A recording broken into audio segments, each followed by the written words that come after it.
Hello दोस्तों, स्वागत है आपका फिर से एक और नई वीडियो में।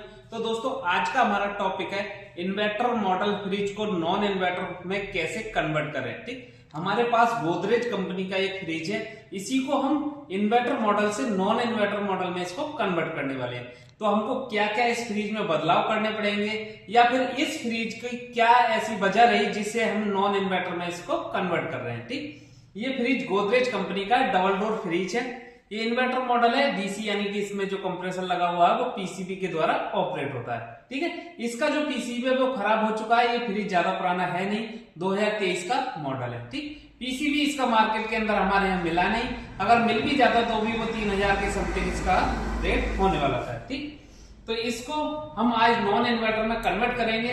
और ये जो गोदरेज का इन्वर्टर मॉडल फ्रिज होता है, इसको नॉन इन्वर्टर बनाने के लिए ज्यादा कुछ इसमें बदलाव करने की कोई आवश्यकता नहीं होती है। इसकी वायरिंग में किसी भी तरह की कोई भी बदलाव नहीं करना पड़ेगा और जैसे ही हम इसको नॉन इन्वर्टर करेंगे उसी वायरिंग पर ये हमारा काम करने लगेगा। इसके अंदर बहुत ही सादा सिंपल वायरिंग की गई है कंपनी के द्वारा, जिससे इसमें नॉन इन्वर्टर में इसको करने में किसी भी तरह की आपको कोई भी दिक्कत नहीं आएगी। तो ये जो फ्रिज है गोदरेज कंपनी का इन्वर्टर मॉडल फ्रिज था। हालांकि इसके अगर कंप्रेसर की बात की जाए तो 10 ईयर की वारंटी के साथ इसका कंप्रेसर था। इसकी पीसीबी की 1 साल की गारंटी थी।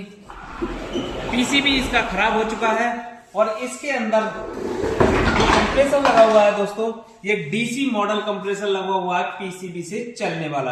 अब हम इसमें जो कंप्रेसर लगाएंगे वो एलजी कंपनी का 53 नंबर कंप्रेसर इसमें लगाने वाले हैं, जो कि 200 लीटर से लेकर के 250 लीटर के फ्रिज में अक्सर लगाए जाते हैं। ठीक, तो इस फ्रिज के लिए वो कंप्रेसर बहुत ही काफी है। इसके अंदर कूलिंग में कोई भी इफेक्ट नहीं आएगा।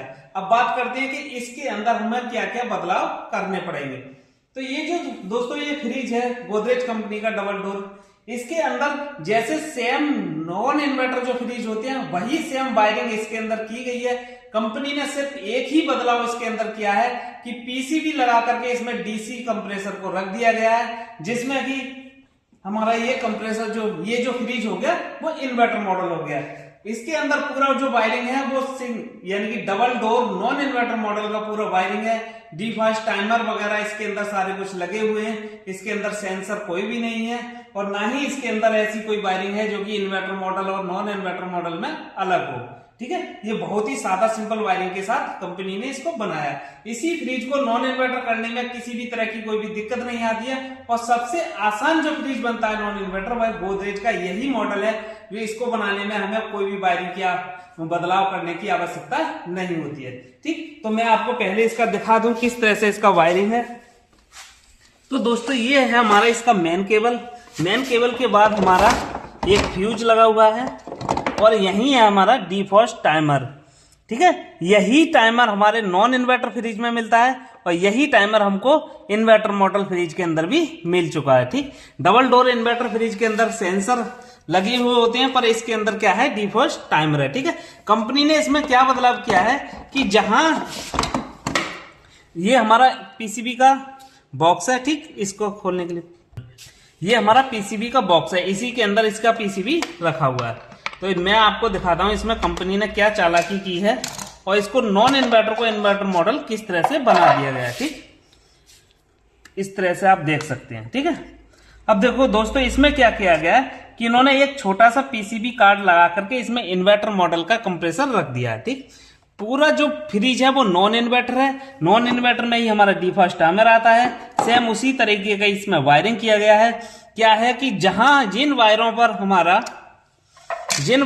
हमारा ओएलपी रिले लगता, उन वायरों पर इन्होंने पीसीबी को लगा दिया और पीसीबी से यूबीडब्ल्यू हमारी सप्लाई लेकर के कंप्रेसर को दे दी। ठीक, यानी कि जो हमारे वायर हैं जिन पर हम रिले को यूज करते हैं, जिन वायरों पर हम रिले को यूज करते, रिले ओएलपी को, उन वायरों पर इन्होंने क्या किया कि यहां पीसीबी को लगा दिया, पीसीबी को न्यूट्रल फेस दे दिया और पीसीबी से यहीं से इन्होंने यूबीडब्ल्यू को आउट करा लिया और वो दे दिया डीसी कंप्रेसर के लिए। ठीक, देखो ये देख रहे होंगे आप, ये जो लीड है ये डीसी कंप्रेसर का सॉकेट है, यानी कि जो इसके टर्मिनल पर लगा हुआ है।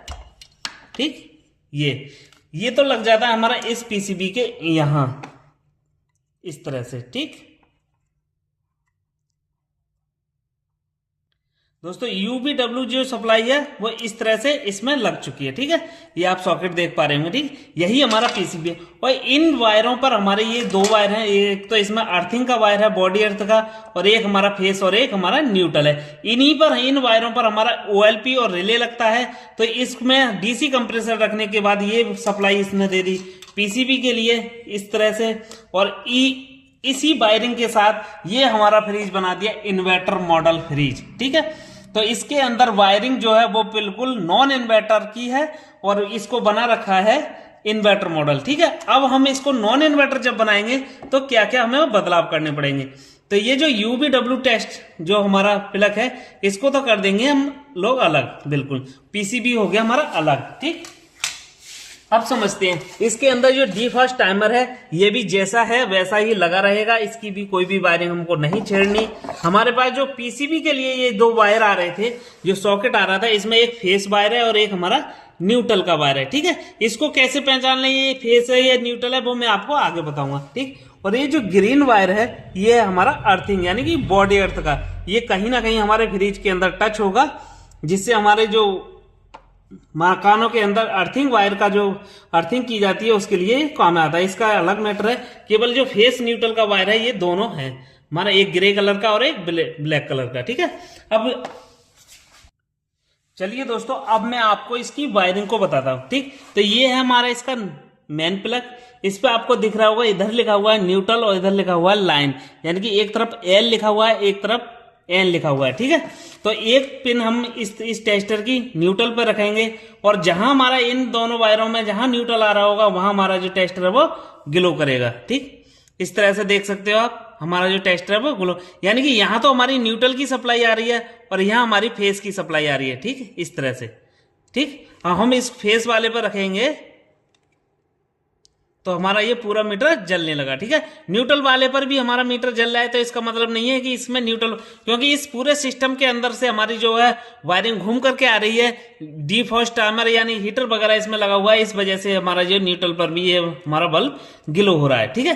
तो इस तरह से इसकी पूरी वायरिंग की बात की जाए तो सबसे पहले हमारी जो मेन केबल का वायर होता है वो जाता है हमारा इस सॉकेट के अंदर, ठीक है। ये जो डिफॉस्ट टाइमर होता है इसके अंदर कुछ पिन बनी होती है, जैसे 2 नंबर 3 नंबर 4 नंबर और 1 नंबर, ठीक है। तो सबसे पहले मेन केबल का जो वायर आता है वो आता है 3 नंबर पिन पे, ठीक, इस तरह से मेन केबल का जो वायर आता है वो आता है 3 नंबर पिन पर, ठीक है।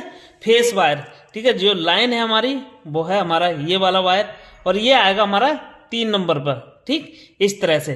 और किसी भी नंबर पर ये आपको देखने को नहीं मिलेगा, ठीक है। 3 नंबर पर फेस सप्लाई को क्या करता है, टाइमर में इन कराता है, ठीक। इस टाइमर की बात की जाए तो फेस सप्लाई 3 नंबर पर इन होती है और 4 नंबर से कंप्रेसर के लिए आउट होती है, इस तरह से, ठीक। और किसी भी नंबर पर ये नहीं आएगा, ठीक है। जब ये डिफॉस्ट मोड में चला जाता है तो ये 4 नंबर से सप्लाई को काट करके 2 नंबर पर देता है, क्योंकि इस पर लिखा हुआ है 12 घंटे की यानी 12 आवर्स के बाद ये कुछ देर के लिए डिफॉस्ट मोड पर चला जाएगा, ठीक है। डिफॉस्ट मोड समझते हो दोस्तों, जैसे हमारा फ्रिज के अंदर बर्फ जम गई है तो उसको पिघलाने के लिए होता है, ठीक है। तो ये कितनी देर बाद जाएगा, यानी कि 12 घंटे के बाद कुछ समय के लिए जाएगा। हम इस टाइमर को घुमा करके उस पर पहुंचा सकते हैं हम इस तरह से, ठीक है। देखते हैं हमारा 3 नंबर से सप्लाई 2 नंबर पर आया या नहीं। अभी तक नहीं आया, अभी हमारा 4 पर है, क्योंकि ये बहुत ही कम समय के लिए आता है तो थोड़ी से ही देर के लिए हमको इसको हल्के से घुमाना होता है। आप देख सकते हो अब जो हमारा जो है वो 3 नंबर पे हमारी सप्लाई आएगी तो ये हमारी सप्लाई देगा 2 नंबर के लिए। अब ये हमारी सप्लाई 4 नंबर के लिए नहीं देने वाला, ठीक, इस तरह से, ठीक। यानी कि इस टाइमर में 3 नंबर पिन पर फेस सप्लाई इन होती है, 4 नंबर से ये देता है कंप्रेसर को और 2 नंबर से देता है डिफॉस्ट हीटर के लिए, ठीक है। जिसमें डिफॉस्ट हीटर से पहले थर्मल फ्यूज लगा हुआ था, एक होता है बायोमेटल, ठीक है, इसके लिए सप्लाई देता है। और इस डिफॉस्ट टाइमर के अंदर एक मोटर होता है, तो ये 3 नंबर से लेता है फेस सप्लाई और 1 नंबर से लेता है न्यूट्रल की, यानी कि फेस सप्लाई यहां आती है और न्यूट्रल की सप्लाई 1 नंबर पर आती है, ठीक है। इसको अगर मैं चेक करके आपको दिखा दूं, इस तरह से आधा मीटर मैंने लगा लिया है, तो जहां हमारा न्यूट्रल है हमारा प्लग में, तो ये तो जाएगी 1 नंबर पर सप्लाई, ठीक है, आप देख पा रहे होंगे, ठीक है, 1 नंबर पर जा रही है हमारी न्यूट्रल की सप्लाई। इस तरह से हम इसको चेक कर सकते हैं, ठीक। और हमारी जो फेस की सप्लाई है वो जा रही है हमारी 3 नंबर पे, ठीक।